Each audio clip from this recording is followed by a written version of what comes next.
Kuanzisha biashara.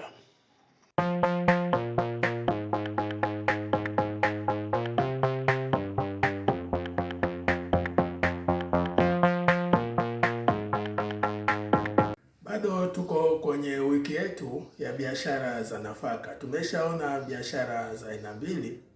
Ya kwanza ilikuwa ni mchele na ya pili ilikuwa ni sembe. Leo tunamalizia biashara ya mwisho ambayo ni ya maharage. Ondoa ile mindset ya kuwa kufanya biashara ya maharage unahitaji uwe na godown kubwa la kuweka maharage na hivyo unahitajika kuwa na mtaji mkubwa. Hii sio kweli.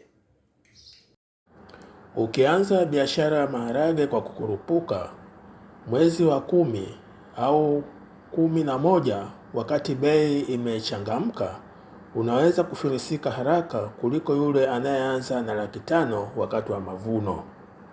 Leo nitakufundisha jinsi ambavyo hiyo 500,000 yako badala ya kuiteketeza kwenye starehe inaweza kukupa faida mara 2 ifikapo mwaka 2026. Hii ni business sasi kwa lugha ya mtaani, na hivi ni vitu ambavyo wauzaji wakubwa wa nafaka hawataki ujue. Kaa tayari. Leo tunaingia darasani. Tutajifunza mbinu za kununua wakati wa mavuno, jinsi ya kuhifadhi isiliwe na dumizi, maana hapo ndipo wengi hufeli, na jinsi ya kuuza kwa faida kubwa. Kama una mpango wa kutoboa kibiashara mwaka 2026, video hii ni kwa ajili yako. Hii ni Tan Business Channel Online Television pamoja na How to Start Business ambazo zinajihusisha zaidi na mambo ya kusaidia vijana wasiokuwa na kazi ambao wamemaliza vyuoni ili waweze kujiajiri na kujitegemea. Sasa unachotakiwa ni kusubscribe hizo huduma zetu mbili ili usipitwe na vipindi au video zinazotolewa kuhusiana na ujasiriamali, yaani kuanzisha biashara ambazo ni za mtaji mdogo. Sasa kuhusu biashara ya maharage kuna falsafa hapa ya timing. Sasa hii ikoje? Kabla sijaenda mbali, hebu kidogo nikueleze kuhusu kosa kubwa linalofanywa na wafanyabiashara wengi wachanga. Wengi wanaingia sokoni wakati kila mtu anatafuta maharage. Hilo ni kosa la kiufundi. Siri ya biashara ya nafaka, hasa maharage, ipo kwenye neno moja tu, timing. Tanzania tumejaliwa misimu miwili mikubwa ya mavuno kwa maeneo mengi kama vile Mbeya, Kigoma na Kagera. Kuna msimu wa kwanza ambao mara nyingi unakuwa katikati ya mwaka, mwezi wa 6 na wa 7. Hapa ndipo bei inakuwa chini kabisa. Gunia la kilo 100 linaweza kushuka hadi 1,500,000 au hata 120,000 kutegemea na mkoa uliopo. Hapa ndipo wewe unapoingia. Wakati mwingine vijana tunadharau hii miezi. Tunawaza kwenda out na marafiki. Tunawaza kununua simu mpya. Lakini hapa ndipo pesa inapotengenezwa. Ukichelewa hapa ukataka kununua mwezi wa 9, bei inakuwa imeshaanza kupanda. Unapofika mwezi wa 12 au mwezi wa kwanza, ile gunia la 1,500,000 linakuwa 3,500,000 mpaka 4,00,000. Kwa hiyo kanuni namba 1 ya business sasi, nunua wakati wakulima wanalalamika bei ni ndogo. Uza wakati walaji wanalalamika bei ni kubwa. Hiyo ndio siri ya faida. Hebu tuangalie umuhimu wa kuchagua aina sahihi ya maharage kwa biashara yako. Sasa tunanunua maharage yapi? Sio kila harage ni biashara. Kuna maharage unanunua unakaa nayo miezi 6. Unakuja kugundua soko lake ni gumu au halipandi bei sana. Kundi la kwanza na ndio linalopendwa zaidi ni maharage ya njano au gololi. Haya maharage hasa yanayotoka mkoa wa Kigoma na Kagera yanapendwa sana Dar es Salaam na mikoa mingine mikubwa. Sababu ni nini? Ni matamu na hayaivishwi kwa muda mrefu. hivyo yanaokoa mkaa. Haya yana soko la uhakika na bei yake hupanda kwa kasi sana. Kundi la pili ni Rose Coco au Nyayo. Haya ni maarufu sana mashuleni na mahotelini. Kama target yako ni kuuzia mashule au taasisi, haya ndio maharage ya kununua. Sasa hebu tuangalie falsafa ya uchaguzi. Usinunue maharage kwa sababu unayaona ni mazuri machoni pako. Nunua maharage ambayo mwananchi wa kawaida anayatafuta. Sasa unataka kuuza wapi? Kama unauza mtaani, maharage ya njano ndio mpango mzima. Usiende kununua maharage meupe au meusi kama huna soko maalumu, utakwama nayo store. Swala la uhifadhi wa maharage ni la muhimu sana. Usipokuwa mwangalifu, hapa ndipo unapoanguka. Sasa ufanye nini? Hapa ndipo unapoanguka. Naomba unisikilize kwa makini sana hapa.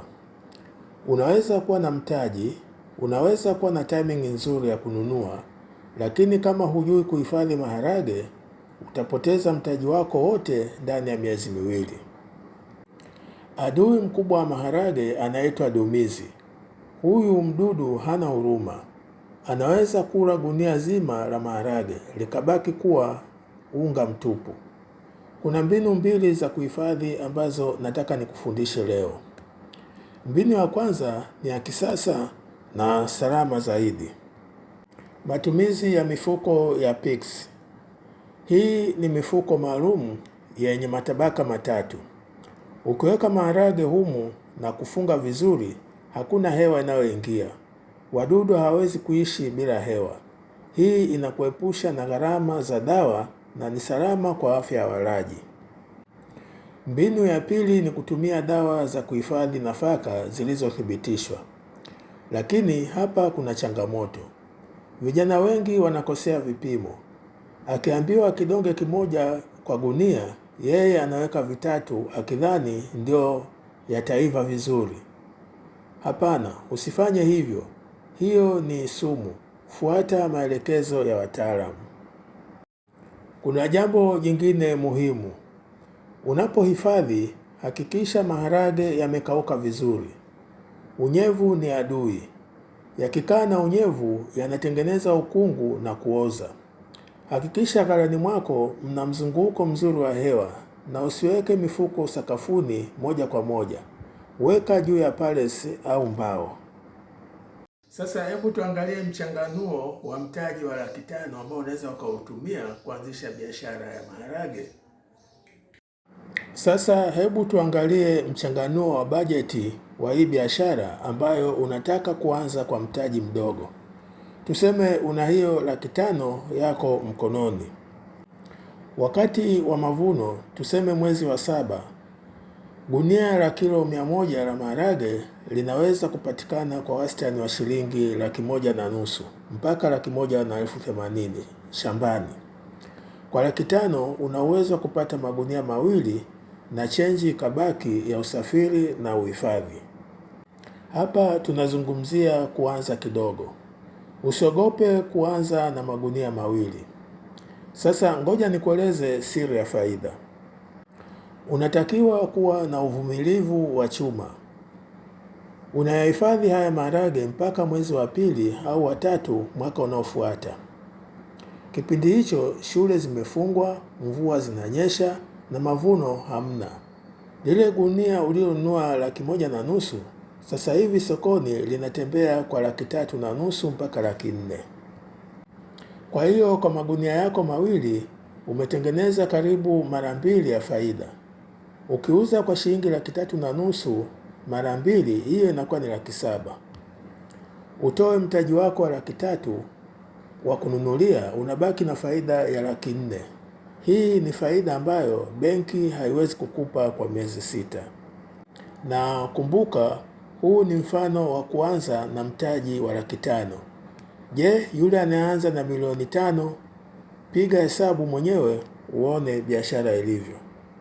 Hebu tuangalie mbinu za masoko na kuuza maharage ili uweze kupata faida. Sasa tunauza wapi bidhaa zako? Usisubiri wateja waje ghalani kwako. Hapo ndipo vijana wengi wanakwama. Tumia nguvu ya mitandao.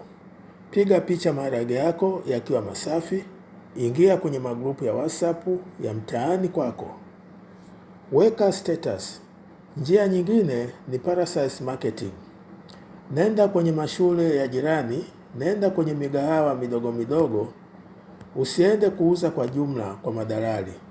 Kwa madalali wakubwa, kama una mzigo mdogo, watakunyonya.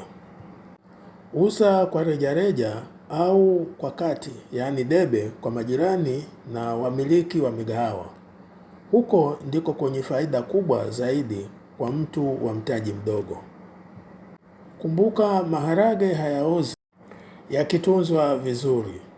Kwa hiyo huna haraka ya kuuza kwa bei ya hasara. Kama bei haijafika unayoitaka, tulia. Business sasa inahitaji uvumilivu. Nimekueleza mambo mengi ya muhimu kuhusiana na hii biashara ya maharage, unavyoweza ukaianzisha kwa mtaji mdogo usiozidi Laki5. Lakini pia nimekueleza mbinu mbalimbali ambazo inabidi uzitumie ili uweze kufanikiwa. Sasa kabla sijamaliza, naona nikupe wito kidogo ili uweze kuona ni mambo gani ya muhimu. Sasa sikiliza wito wangu. Naomba ubonyeze hiyo like button. Inasaidia sana video hii kuwafikia vijana wengine ambao wako mtaani wanakata tamaa wakidhani wanahitaji mamilioni kuanza biashara. Nina swali kwako. Ni kitu gani kigumu zaidi unachokutana nacho unapotaka kuanza biashara ya nafaka?